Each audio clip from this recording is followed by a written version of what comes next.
엘리사는 이스라엘의 역사 가운데서 아주 특별한 그런 그 일들을 많이 만들어낸 그런 그 선지자입니다. 동화 속에 나오는 그런 그 이야기들처럼 들리기도 하는 그런 그 내용들을 하나님의 그 역사 가운데서 이루어내준 그런 그 탁월한 선지자입니다.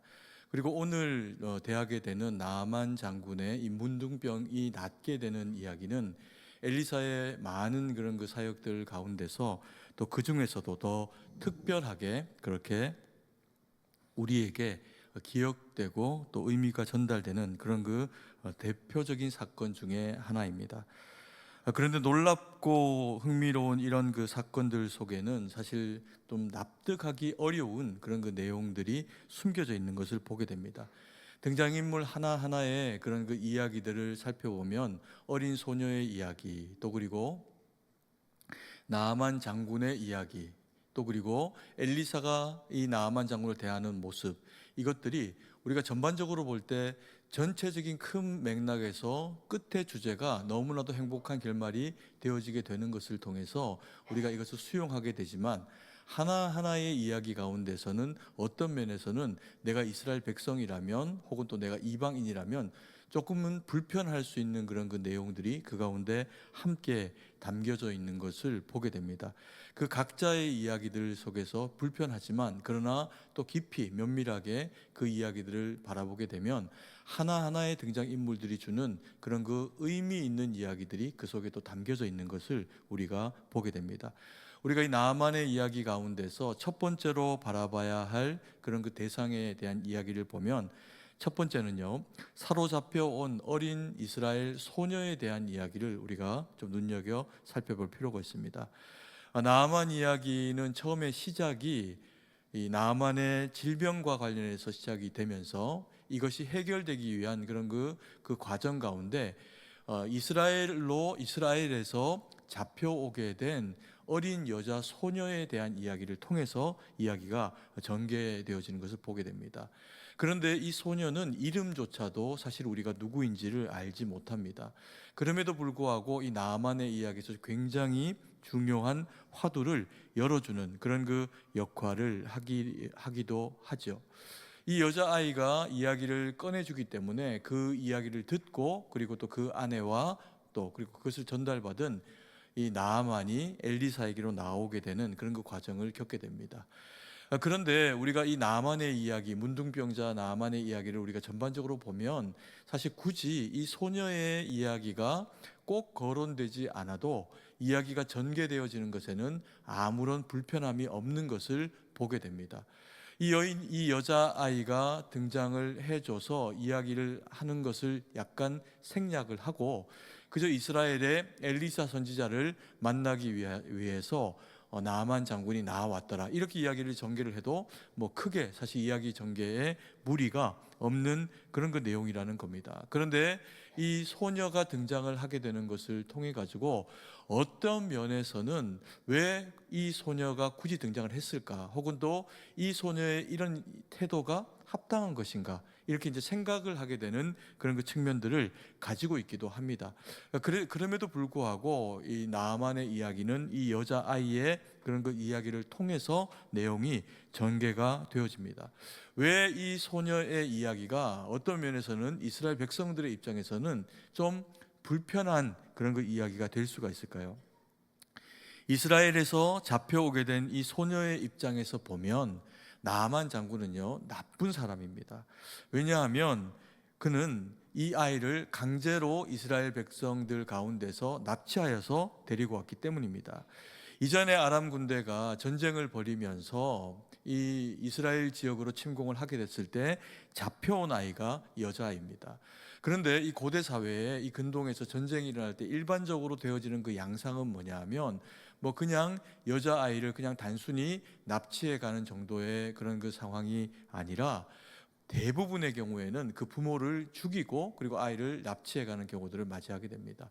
아버지가 죽는 거는 말할 수 없는 그런 그 상황입니다. 왜냐하면은 남자들을 살려두게 되면 다시 언제나 아람에게 힘을 모아가지고 군사를 일으켜서 전쟁을 할 수 있는 그 여건들을 만들 수가 있기 때문에 이런 어떤 고대에는 전쟁을 하게 될 때 남자들을 다 죽입니다. 뭐 칼을 들고 창을 들 만한 그런 그 대상들을 죽이니까 이 여자아이의 아버지나 또 오빠가 만약에 있다면 그들도 다 죽임을 당하는 것이 일반적인 상황입니다. 그리고 또 죽이는 대상들이 있습니다. 누구냐면 남자를 아는 여인들을 다 죽입니다. 혹이라도 그 뱃속에 아이를 가지고 있는데 그 아이가 사내 아이면 안 되기 때문에 죽입니다. 그리고 또 심지어는 이 여인들을 죽일 때 그 배를 가르고 죽이기도 하는 그런 그 잔혹한 모습을 보이기도 한 것이 이 아람 군대가 나타내주는 그런 그 모양이었습니다. 그리고 살려주는 대상이 있는데, 그래서 붙잡아오는 그 대상이 누구냐면요, 사내를 알지 못하는 여인들을 살려둡니다. 왜냐하면은 이 어린 여자아이들은 붙잡아 오게 되면 그 아람 족속들의 대상들이 될 수 있는 쉬운 그런 그 여건들을 가지고 있습니다. 아직 남자를 모르고, 그리고 또 아람의 어떤 사내를 만약에 만나서 가정을 이루게 되거나 거기에 종이 되거나 이렇게 하면 이런 그 아람의 족속들로 이렇게 섞여 들어갈 수 있는 그런 그 충분한 상황들이 될 수가 있기 때문에 이 전쟁 가운데서 살아남은 이 여자아이는 그런 그 여건들을 통해 가지고 이 아람의 그런 군사 나아만 장군의 집에 그렇게 종으로 끌려오게 되었을 가능성이 많은 겁니다. 그래서 따지고 보면은 이 나아만이 그에게 원수이기도 하고, 그리고 또 이스라엘 백성들 전체에게도 그런 그 원수가 되는, 자기를 부모로부터 생이별하게 만든 그런 그 대상들이기 때문에 결코 좋은 사람이 아닐 수 있습니다. 그럼에도 불구하고 이 잡혀온 소녀는 나아만을 위해서 자기가 알고 있는 너무나도 중요한 이야기를 해주게 됩니다. 너무 고급 정보죠. 이 나아만이 아람 땅에서는 도무지 자기의 어떤 이 건강상의 문제를 해결받을 수 없는데, 이 여자아이의 이야기를 듣고 그대로 진행했더니 결과적으로는 모든 그에게 있었던 어려움의 문제들이 다 해결되어지는 상황을 맞이하게 됩니다. 그런데 우리가 이 여자아이가 그러면 왜 자기의 원수에 해당할 수 있는 나아만에게 엘리사에 대한 이런 고급 정보, 이런 이야기를 해주게 되었을까? 우리가 이것을 이제 생각을 해보면 최소한 이 여자아이를 통해 가지고 나아만에게 이와 같은 이야기가 전달이 될 때 이 나아만에게는요, 세 대상에 대해서 마음을 얻는 작업들이 있어져야 됩니다. 첫 번째는 뭐냐면 당연히 이 여자아이에게서 마음을 얻는 작업이 있어져야 합니다. 이 여자아이의 입장에서 볼 때 자기 주인 나아만은 그래도 이 여자아이에게는 나쁜 사람이 아니어야 이 사람이 잘 되기를 바라는 그런 그 이야기를 해줄 수가 있었겠죠. 그래서 아마도 이 나아만이 자기의 그 식솔들에게는 참 잘 대했던 사람이 아닌가라는 생각을 하게 됩니다. 그리고 또 마음을 얻어야 되는 대상이 있습니다. 누구냐면 자기 부인입니다. 이 여자아이의 주인이 된 자기 부인에게 마음을 얻는 그런 그 사람이어야 종이 이야기하는 얘기를 그냥 흘려듣지 않고 내 남편을 위해서 이건 꼭 실현이 돼야 되겠다, 이건 이제 정중하게 잘 부탁을 할 수가 있는 거죠. 그리고 세 번째로 이 나아만이 마음을 얻어야 되는 대상이 있습니다. 그가 누구냐면요, 여호와 하나님입니다. 아무리 이 여자아이가 마음을 얻고 또 그리고 이야기를 전해주고 그렇게 하더라도 이스라엘의 하나님께서 이 나아만의 그런 그 상황들을 이해해 주시고 또 그리고 받아주시질 않으면 병이 낫지를 못한다는 겁니다. 하나님께서 그의 그 사정을 돌아보아 주셨기 때문에 병이 낫게 된다는 거죠. 그런데 오늘 우리가 읽은 이 성경 말씀에 보면 하나님께서 나아만의 손을 들어주시는, 이 나아만을 귀하게 여기시는 것 같은 그런 이제 내용의 본문을 만나게 됩니다. 5장 1절 말씀인데요, 같이 한번 읽겠습니다. 아람 왕의 군대 장관 나아만은 그의 주인 앞에서 크고 존귀한 자니 이는 여호와께서 전에 그에게 아람을 구원하게 하셨습니다. 그는 큰 용사이나 나병 환자더라. 하나님께서 5장 1절에 나아만에 대해서 소개를 하시면서 그에 대해서 뭐라고 이야기를 하고 계시냐 하면 그는 크고 존귀한데 어디에서 존귀한 자입니까? 아람에서 크고 존귀한 자입니다. 그런데 그 아람에서 크고 존귀한 자가 될 수 있도록 누가 배려했다? 하나님께서 배려한 것이다. 이런 이제 내용으로 이 이야기를 기술하고 있습니다. 이는 여호와께서 전에 그에게 아람을 구원하게 하셨음이라, 이렇게 이야기를 하면서 이전에 자기 백성 이스라엘 백성들을 괴롭히고 전쟁 가운데서 승리해 가지고 아람의 큰 그런 어떤 그 혜택을 입게 한 이가 나아만인데, 이 나아만이 그와 같은 일을 하는 것에 하나님께서 어떻게 하셨다? 함께 하셨다는 겁니다. 이것이 사실 읽고 보면 납득하기가 쉽지 않은, 어떻게 하나님께서 이방인에게 손을 들어주고 자기 백성을 힘겹게 하시는 일에 그렇게 동의를 하실 수 있는가라는 생각을 하게 되는데, 여하튼 본문의 이야기를 보면 하나님께서 나만의 그런 그 병을 고쳐주실 뿐만 아니라 그를 존귀한 자로 여겨주시는 것으로 그의 그 손을 들어주시는 내용으로 기록을 하게 되는 것을 보게 됩니다. 그래서 아마 하나님께서 이 여자아이를 통해서 엘리사에 대한 이야기를 듣게 하시고, 그러면서 이 나아만이 이스라엘 땅 가운데 나와서 엘리사를 만나고 그리고 또 그 병을 고침을 받게 됩니다. 그런데 보십시오, 우리가 이 여자아이가 그러면 이 엘리사의 이야기를 전해주는 것을 통해서 이 아이에게는 어떤 유익이 있고, 그리고 이것은 이스라엘 백성들에게 이게 악이 되는 이야기인가? 이걸 돌아보면 그렇지 않습니다.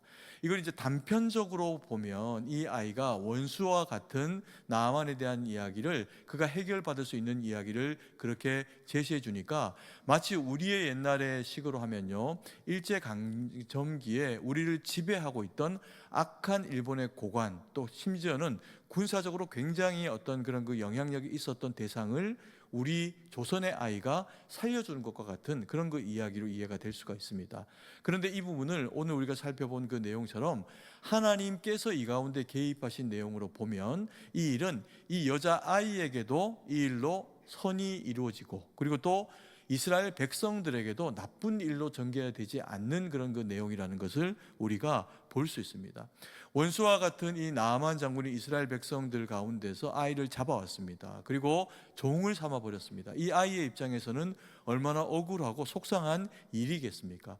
그런데 이 아이가 나아만의 이런 어떤 그가 스스로 해결할 수 없었던 문둥병에 대한 문제를 자기가 알고 있었던 엘리사에 대한 그런 그 지식을 전달해 주는 것을 통해서 문제가 해결을 받습니다.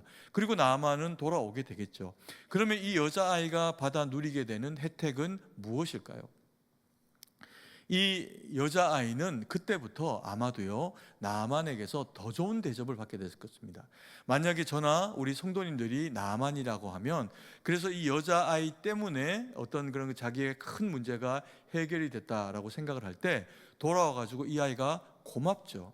그리고 또 심지어는 만약에 저라면 이 아이를 그때부터 딸처럼 여기거나 아니면 양녀를 삼아가지고 잘 돌봐주고 싶은 마음이 있었을 겁니다. 왜냐하면 이 아이 때문에 자기 인생의 그 모든 문제들, 문둥병이 해결을 받게 되는 그런 그 계기를 가졌기 때문에 그렇습니다. 이스라엘 백성의 입장에서는 어떨까요? 이 아이가 그 나아만의 병이 엘리사를 통해서 고침받게 만들어준 일이 이스라엘 백성들의 입장에서는 악이 될까요? 그렇지 않습니다. 이 과정을 통해서 이 나아만은 여호와의 신앙을 가지게 됩니다. 그래서 하나님을 경외하는 마음을 그 마음에 품고 그리고 아람 가운데로 돌아오게 됩니다. 돌아올 때 또 엘리사에게 청을 해서 그가 이스라엘 땅의 흙을 좀 담아갈 수 있도록 합니다.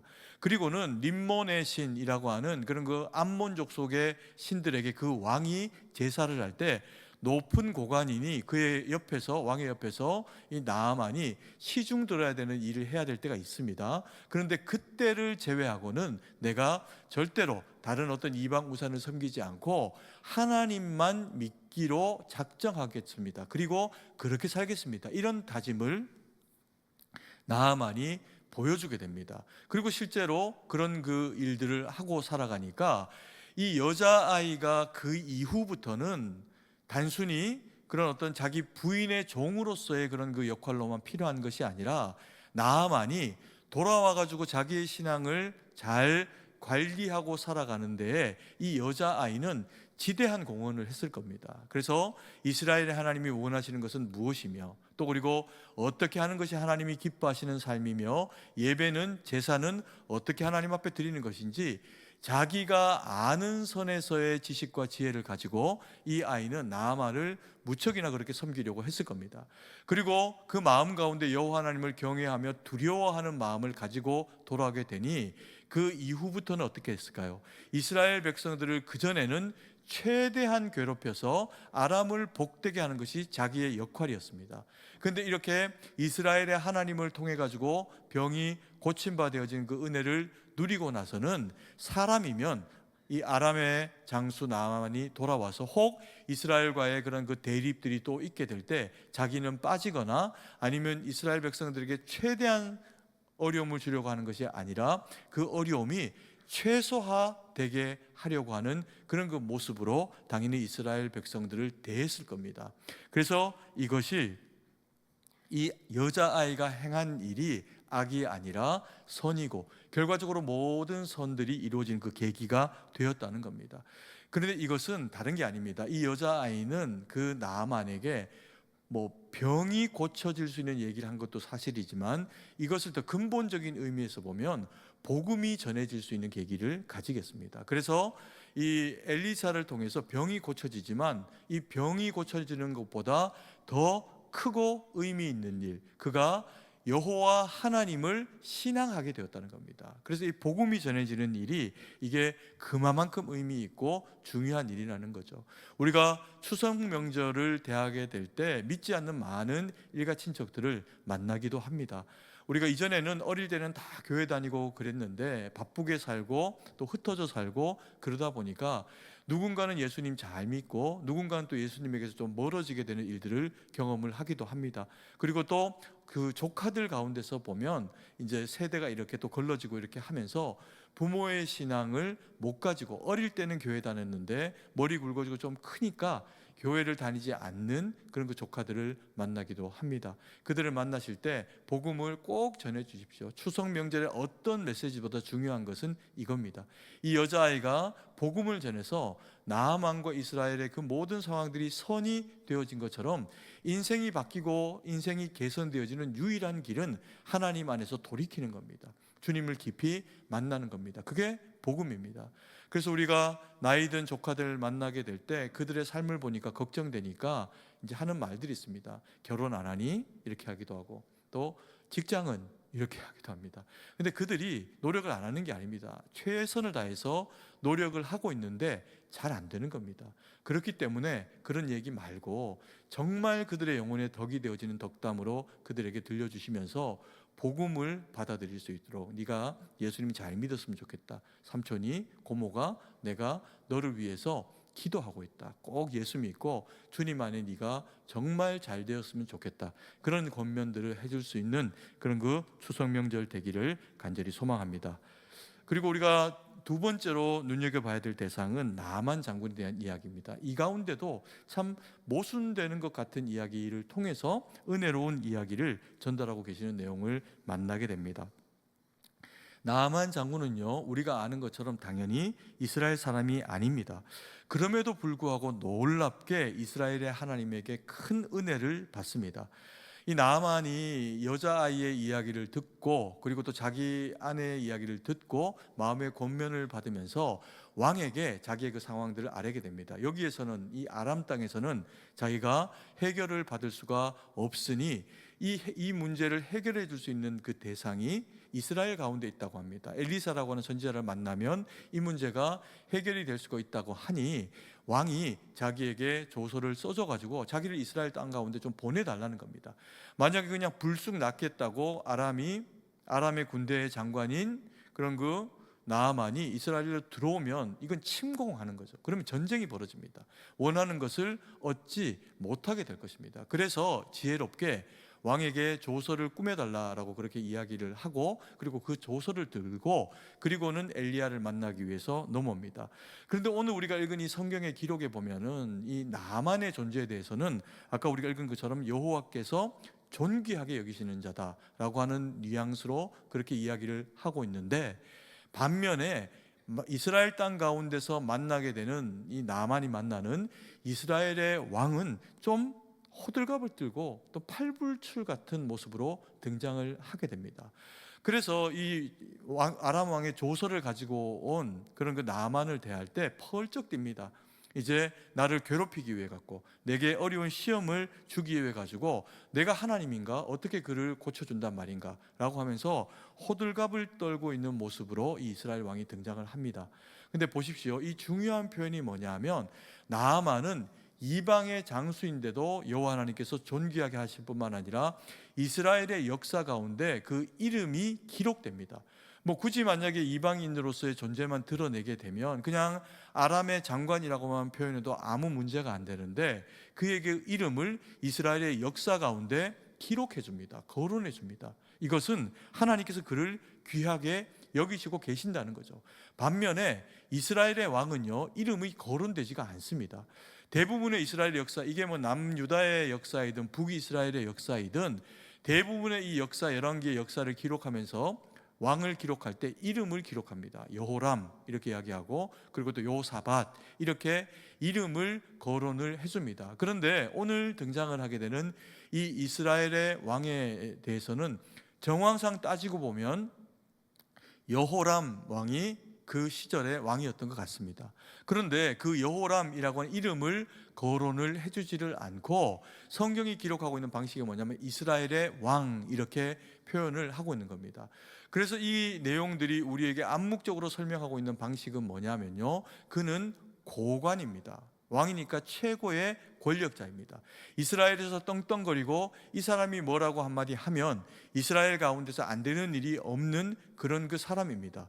그런데 그런 그 막강한 권력을 가지고 있고 심지어 이스라엘의 왕인데 그는 하나님 나라의 이름이 거론되어지거나 하나님 나라의 이름이 기록되지 못한 대상이다 라고 하는 뉘앙스로 이 본문을 그렇게 설명을 하고 있다는 겁니다. 반면에 그와는 반면에 이 이방 장군이지만 나아만은 이름이 거론되어지면서 하나님께서 그를 귀하게 여기시는 대상이다. 이렇게 이제 이야기를 거론을 해주고 있는 겁니다.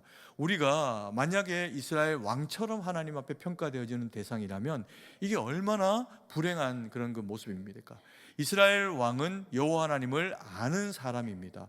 그런데 하나님 앞에서 그는 신앙인이라고 평가받지를 못한다는 거죠. 우리가 한평생 신앙생활하면서 혹 만약에 우리의 이름이 생명책에 기록되지 못하는 것과 같은 상황으로 그렇게 우리가 살아간다면 심지어는 이 세상 가운데서는 떵떵거리고 혹은 더 권력까지 가진 어떤 모습으로 살아간다고 하더라도 하나님 앞에서 인정받지 못하는 삶을 살면 그것이 인생에서 가장 큰 곤란함과 어려움이라는 겁니다. 반면에 이 나아만 장군에 대한 이야기를 해주면서 그는 이방인이고요, 문둥병자입니다. 그리고 부정한 자입니다. 이스라엘 백성들이 가까이 할 수가 없는 자입니다. 그럼에도 불구하고 하나님께서 그의 그 이야기를 성경에 기록해 주면서 아니다, 그는 내 백성이다, 그는 내가 귀하게 여기는 일꾼이다, 이런 지금 이제 느낌의 이야기로 이 이야기들을 그렇게 펼쳐가 주고 계신다는 겁니다.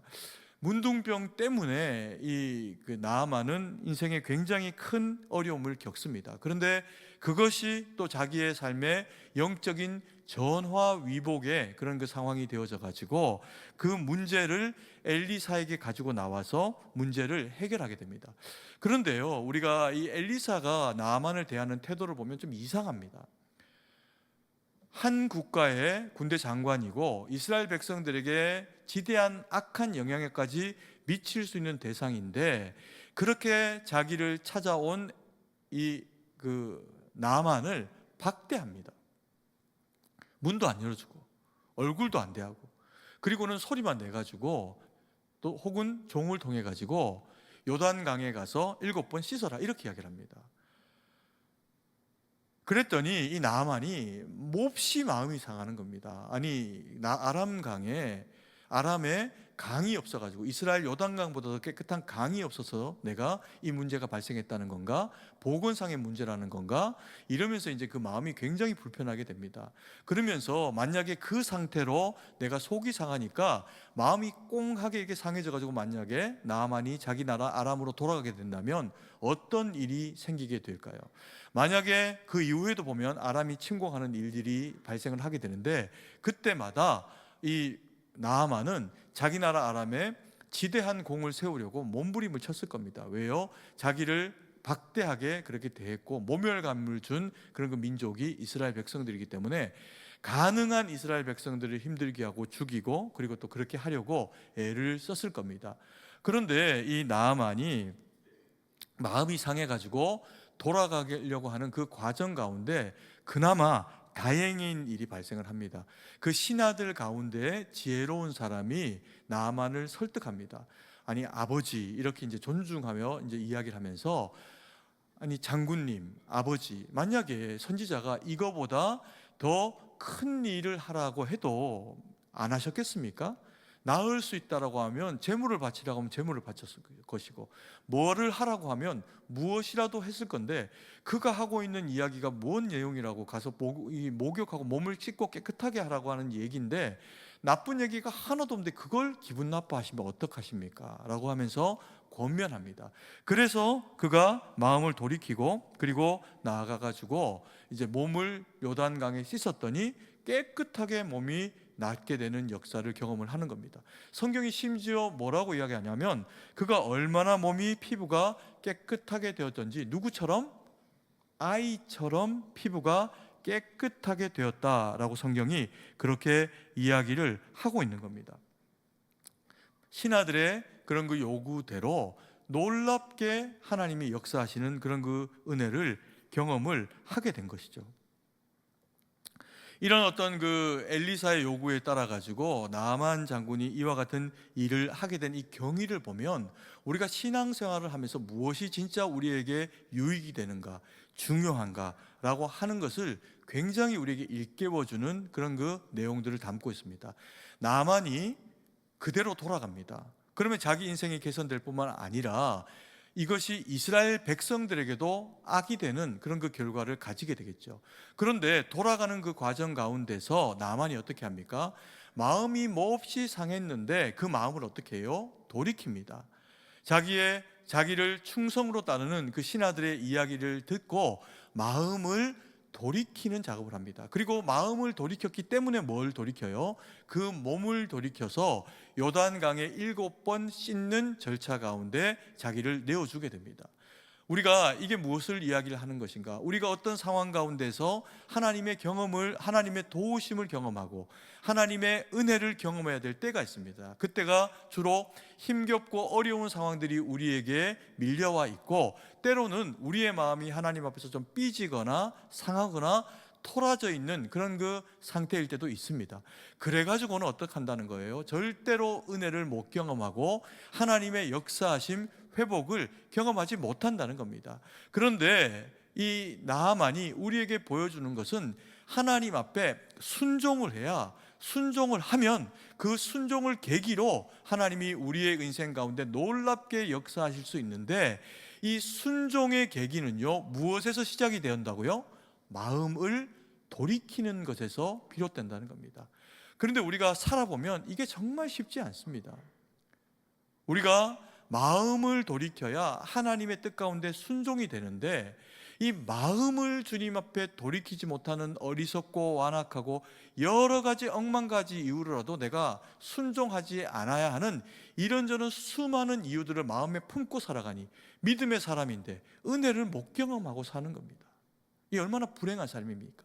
그런데 오늘 이방인 나만을 통해 가지고 주님이 우리에게 설명하시는 것, 우리가 은혜 받고 회복되고 그리고 하나님의 역사를 경험하게 되는 이 순종의 첫 단추는 무엇이다? 마음을 어떻게 하는 것이다? 돌이키는 것이다. 몸만 돌이키는 게 아니라 마음을 돌이키는 것이다. 마음을 돌이켜서 하나님의 뜻 가운데 되어지는 그 순종으로 나아가면 비로소 그때 설명할 수 없는 내 방식이 아닌 하나님의 역사하심이 우리의 그 삶 가운데 찾아와진다는 겁니다. 이걸 우리로 하여금 배우라는 겁니다. 그리고 세 번째로 중요한 인물이 등장을 합니다. 누굽니까? 엘리사입니다. 엘리사도 납득이 안 되는 태도로 일을 합니다. 아니, 이왕에 찾아온 그런 그 아람의 군대 장관이면 어떻게 돼야 됩니까? 물론 이방인이기 때문에 기본적으로 이스라엘 백성들은요, 누구 하나 예외할 것 없이 이방인을 개로 여깁니다. 그래도 이방 왕이 이 사신을 보내가지고 또 그리고 조서를 써가지고 그렇게 예를 갖춰서 엄청난 재물까지 가지고 오거든요. 이렇게 이제 예를 갖추고 나오는 그런 그 이방 장관을 만나면 최소한 뭐는 해야 될까요? 예는 갖추어야 되죠. 그런데 엘리사가 예도 갖추지 않습니다. 얼굴도 보여주지 않고 이 나만이 생각하는 것과 같이 그렇게 고쳐주지도 않습니다. 나만이 생각하는 방식은 뭘까요? 자기 나라에 무당들이 많이 있었겠죠. 그리고 그런 아마 절차를 경험을 했을 겁니다. 그러면 그들이 하는 게 뭐 구판을 벌리고 혹은 손을 그 환부에 대고 뭐 이렇게 하면서 좀 성의를 보이는 거죠. 그러면서 그 무당이 가지고 있는 능력이나 이런 것으로 치료가 되어질 것을 기대했을 겁니다. 왜요?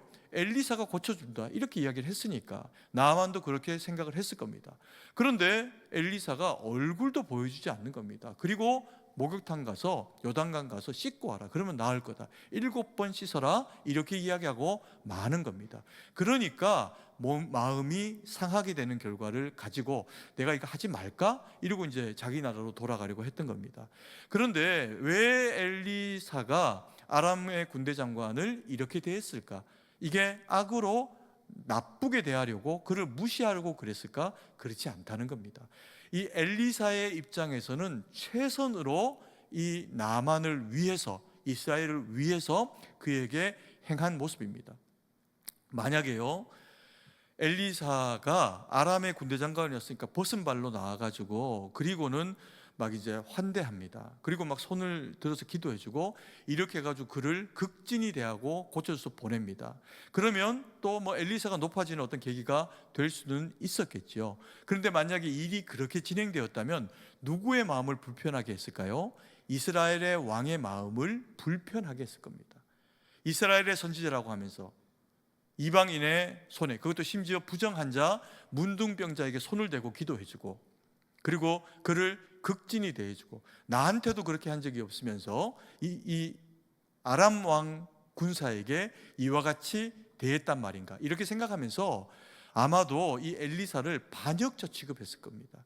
그러면서 조금만 불편한 그런 그 상황이 되면 그의 아버지 아합 왕 때부터 어쨌거나 뭐 엘리야도 엘리사도 죽이려고 하는데, 만약에 엘리사가 그와 같은 태도로 나아만을 대했다면 이것이 엘리사에게 화가 되어졌을 겁니다.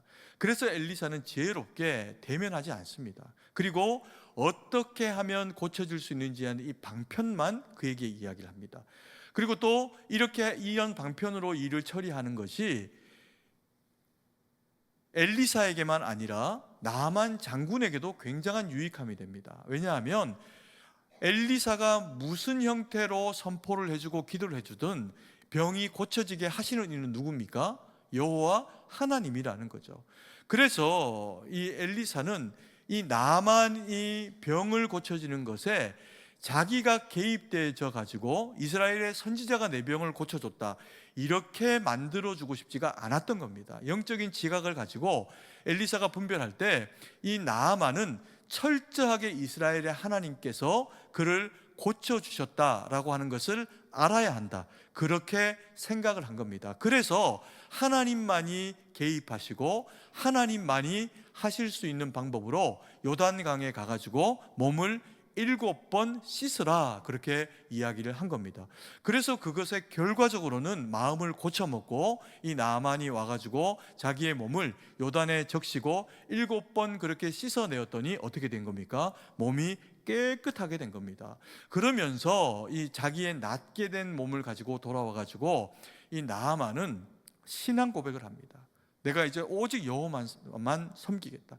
왕 때문에 림몬의 신전에 가야 될 때가 있지만 그때도 내가 마음으로는 여호와만 섬기겠다. 그래서 그때 내가 그와 같은 일할 때 여호와 하나님께서 나를 좀 불쌍하게 여겨주셨으면 좋겠다. 내 신은, 내 주는 오직 여호와 하나님밖에 이제는 없다. 이렇게 고백하는 형태로까지 나오게 한 겁니다.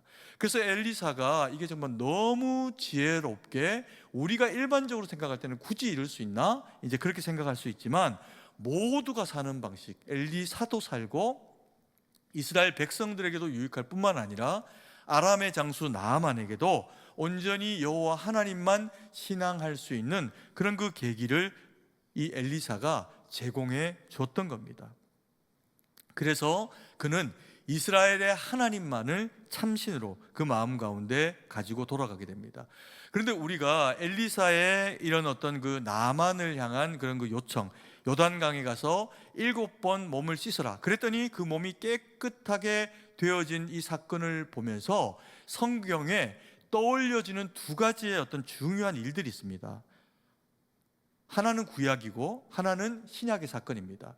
먼저 구약의 사건을 보면 그게 뭐냐면요, 레위기 14장에 나오는 문둥병자의 정결례에 해당하는 이야기입니다. 레위기 14장 4절에서 7절 말씀인데요, 저하고 한 절씩 나눠서 같이 한번 읽어보겠습니다.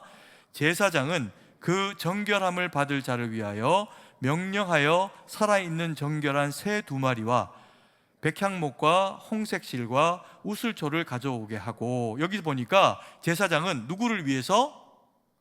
정결함을 받을 자, 이게 누굽니까? 문둥병 걸린 사람입니다. 문둥병 걸린 사람의 정결례를 위해서 5절 읽습니다. 제사장은 또 명령하여 그 새 하나는 흐르는 물 위에 질그릇 안에서 잡고, 6절 다른 새는 산채로 가져다가 백향목과 홍색실과 우슬초와 함께 가져다가 흐르는 물 위에서 잡은 새의 피를 어떻게 해요? 찍어 나병의 정결함을 받을 자에게 어떻게 합니까? 7번 뿌려 정하다 하고 그 살아있는 새는 들에 놓을지며 라고 이야기를 해서, 이스라엘 백성들이 문둥병을 걸렸을 때는 이것이 단순히 그냥 자기가 피부가 깨끗해졌다고 백성들 가운데 돌아올 수가 없다는 겁니다. 반드시 걸쳐야 되는 절차가 있는데, 그게 뭐냐면 제사장 찾아가서 자기 몸을 보이고 제사장이 그것을 보고, 그리고 정결례를 통해 가지고 새를 2마리 가지고 와서 한 마리는 잡고 나중에 한 마리는 날려보내 주는데, 이 잡은 새는 물 가운데에 찢고 잡아서 피를 흘리게 합니다.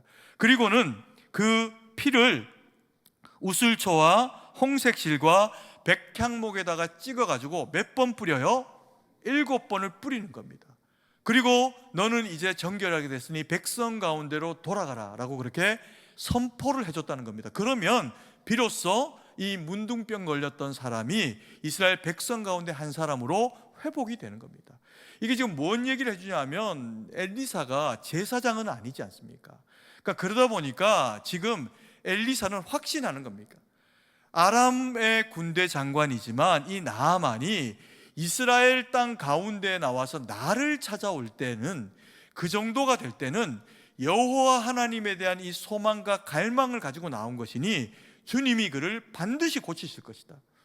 반드시 고치실 뿐만 아니라 그가 요단강에서 물에 들어갔다 나왔다 들어갔다 나왔다는 것을 7번 하는 것, 마치 제사장이 피를 7번 뿌려줘서 정하다 선포해 주는 것처럼 나만이 그와 같은 일이 이루어지면 몸이 깨끗하게 낫게 될 것인데, 이 모든 깨끗하게 낫게 되는 것이 하나님 앞에서, 그리고 이스라엘 백성들 가운데, 그리고 심지어 그 자리에 참석했던 아람의 모든 사람들 가운데 공이 이루어질 거라는 겁니다. 그는 더 이상 무엇이 아니다? 문둥병자가 아니라는 겁니다. 선지자를 통해서 이스라엘 백성이나 할 수 있는 이 정결례가 요단에 흐르는 물을 통해서 되어지는 것을 통해서, 근본적으로는 이 요단에 흐르는 물은 예수님을 나타내는 겁니다. 그래서 나아만은 예수님으로 말미암아 그 모든 죄와 질병이 씻김 바 되어진 누가 되었다? 하나님의 거룩한 백성이 됐다는 겁니다. 그걸 선포해 주는 겁니다. 얼마나 놀라운 일입니까? 그리고 또 하나 우리가 이 장면을 생각하면서 또 떠올리게 되는 신약의 한 장면이 있습니다. 다른 게 아니라요, 예수님께서 세례 요한에게 무엇을 받는 것?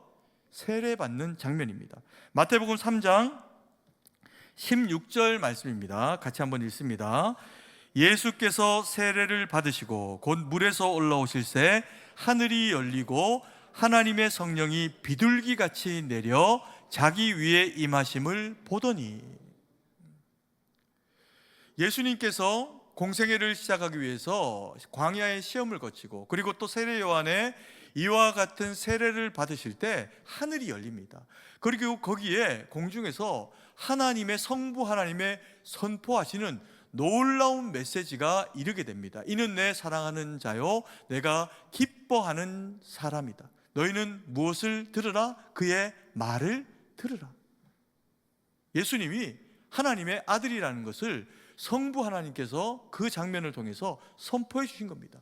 그리고 그때 성령 하나님께서 거기에 성자 예수님에게 임재하십니다. 마치 뭐처럼? 새와 같이 성령이 임재하시면서 성부 하나님의 말씀에 보증해 주십니다. 이는 내 기뻐하는 자다. 내가 그를 기뻐한다. 이것을 성령 하나님도 성령의 기름 부으심으로 마치 새가 내려앉는 것처럼 그렇게 내려앉는 모습으로 예수님에게 임재하십니다. 오늘 나하만이 요단강에서 7번 몸이 깨끗하게 되어질 때, 씻긴 바 되어지는 은혜를 누릴 때 당연히 거기에 그 자리에 누가 함께 하셨을까요? 성령 하나님이 함께 하시면서 그의 그 모든 연약함을 회복해 주시면서 씻어줍니다. 그래서 이스라엘 백성들의 한 사람처럼 은혜를 경험하고 문둥병에서 해방되어지는 놀라운 역사를 그에게 경험하게 하시는데, 그 가운데 또 하나 일을 하십니다. 뭐요? 그가 하나님의 백성이라는 겁니다. 성령은 아무에게나 임재하시지 않습니다. 누구에게 임재합니까? 하나님의 백성에게 임재합니다. 나만은 내 새끼라는 겁니다. 이게 은혜죠. 여러분, 오늘 우리가 이 말씀 대하면서 추석 명절 대에서 나아가실 때 어린 아이가 했던 일을 기억하십시오. 복음을 전하는 것, 사람을 살리는 일입니다. 누군가에게 성령이 임재하는 일입니다. 그게 그 사람에게만 잘 되는 일이 아니라 복음을 전하는 아이가 잘 되게 되는 것처럼 복음을 전하는 우리에게 하나님은 또 은혜를 주시는 겁니다. 그리고 또 우리는 기억해야 됩니다. 여러분, 하나님은 우리가 어리석음과 죄악 가운데 있을 때 돌이키기를 원합니다. 제발 돌이키기를 원합니다. 그런데 우리가 첫 번째로 순종이라고 하는 이 돌이킴을 가지기 위해서 우리는 어디에서부터 돌이켜야 합니까? 어디에서부터 돌이켜야 합니까? 마음에서부터 돌이켜야 합니다. 그런데 뭐라고? 이 마음이 뭐라고? 그렇게까지 안 돌이키고 못 돌이키고 돌이키지 않을 억만 가지 이유를 대면서 미움과 악과 어리석음과 음란함과 교만함과 이걸로 우리 마음을 다 채워가지고 하나님의 말씀을 그렇게까지 거절합니까? 그러면 은혜를 못 경험합니다. 오늘 이 말씀을 대하는 저와 우리 사랑하시는 성도님들이 어디서부터 돌이켜야 된다고요? 마음에서부터. 이 마음을 주님 앞에 드리고, 이 마음을 주님 앞에 돌이키고, 이 마음을 어릴 때 하나님 앞에 드리기로 결정했더니 인생이 하나님 앞에 세워진 바 되어지는 다윗처럼 마음을 주님 앞에 제발 돌이키고 그 마음을 주님 앞에 드려 인정받음으로 여러분이 드리는 그 순종 가운데 놀랍게 일하시기를 원하시는 하나님의 역사하심을 경험하는 우리 모두가 되기를 간절히 소망합니다. 그래서 하나님 영광 돌리는 우리 모두가 되어지기를, 이 명절이 되기를 간절히 소망합니다. 사랑의 아버지 하나님, 은혜와 사랑을 감사드립니다. 우리의 마음을 주님 앞에서 가로막고 있는 여러 가지 악하고 어려운 상황들, 나만의 문둥병 같은 힘겹고 어려운 상황들이 때로 우리 마음 가운데 밀려와 있을 때 아버지 하나님, 우리를 도우시고 우리를 위해 일하기를 원하시는 그 하나님을 만나는 우리의 마음이 성전되어져서 주님을 만나고 주님 앞에 나아가고 마음을 돌이켜 하나님의 말씀을 받고 마음을 돌이켜 주님의 성령을 경험하는 우리 모두가 될 수 있도록 하나님 역사하시고 우리의 마음이 주의 빈 마음 되도록 역사하여 주시옵소서. 아버지, 그래서 우리가 하나님 앞에 순종하며 우리의 마음을 드리고 하나님 우리의 삶을 드리고 태도를 바꿔 주님 앞에 순종으로 나아갈 때 아버지여, 닫혀졌던 문이 열리게 하시고 아버지여, 연약한 육체가 다시금 회복되는 강건함을 맛보게 하시고 살아 역사하신 하나님, 나만에게만 역사하시는 것이 아니라 우리에게 역사하실 때 살아계신 하나님, 나를 사랑하시는 하나님, 나를 자녀 삼으시고 나를 온전케 하시는 이인 여호와가 베푸시는 그 은혜를 경험하는 우리 모두가 될 수 있도록 역사하여 주시옵소서.